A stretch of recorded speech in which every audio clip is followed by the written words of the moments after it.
এই তীব্র তাপদাহে চুয়াডাঙ্গায় hit alert জারি করা হয়েছে। এ বিষয়ে আরো খবর জানাতে সরাসরি যোগ দিচ্ছেন সহকর্মী জামান আখতার।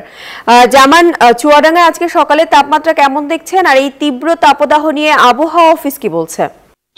ধন্যবাদ। আসলে চুয়াডাঙ্গাতে গত মঙ্গলবার থেকেই কিন্তু তীব্র তাপ প্রবাহ বয়ে চলেছে। চুয়াডাঙ্গা আবহাওয়া অফিস যেটি বলছে যে এই সময় চুয়াডাঙ্গাতে 40 ডিগ্রির উপরে কিন্তু তাপমাত্রা বিরাজ করছে।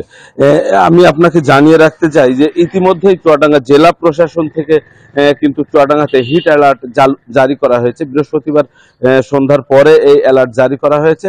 তো জেলা প্রশাসন থেকে যেটি বলা হচ্ছে যে এই সময় সাধারণ মানুষ যেন অপ্রয়োজনে ঘরের বাইরে না আসে, বিশেষ করে দিনে সূর্যের আলোতে যেন বেশি ঘোরাঘুরি না করে, বেশি করে তরল খাবার খায়, বিশেষ করে পানি জাতীয় খাবার পান করার জন্য বিশেষ নির্দেশনা দেওয়া হয়েছে। এছাড়া যারা বিশেষ করে স্বাস্থ্য ঝুঁকিতে আছেন, বিশেষ করে বয়স্করা, শিশুরা বা স্থূলকায় মানুষ যারা আছে, তাদেরকে সতর্ক জীবনযাপন করার জন্য নির্দেশ দেওয়া হয়েছে।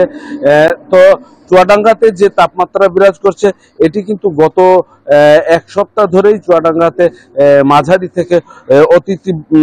থেকে তীব্র তাপমাত্রা বিরাজ করছে। তো এতে এই জেলার খেটে খাওয়া সাধারণ ছিন্নমূল মানুষ যারা আছে, শ্রমজীবী মানুষ যারা আছে, তারা দুর্ভোগে পড়ে গিয়েছে।